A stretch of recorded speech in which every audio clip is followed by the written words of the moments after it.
Army officials say they believe this attack is not terror-related. Bob Orr is in Washington, where investigators are trying to learn what set Lopez off.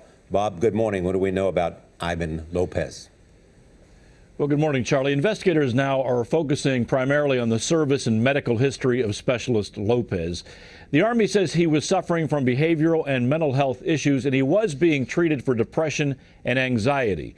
Lopez, we understand, served in Iraq for 4 months back in 2011. As far as we know, he was not injured or wounded in action, but when he came home, he told his military superiors that he had suffered a traumatic brain injury, so he was being evaluated for post-traumatic stress syndrome. Sources say a preliminary check of his background has revealed no significant criminal record. A search of the criminal and terror databases has turned up no evidence so far that he was connected in any way to any kind of terrorist group, but nothing's been ruled out.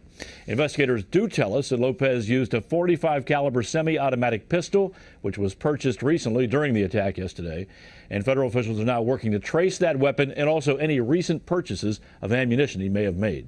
And Bob, what about motive?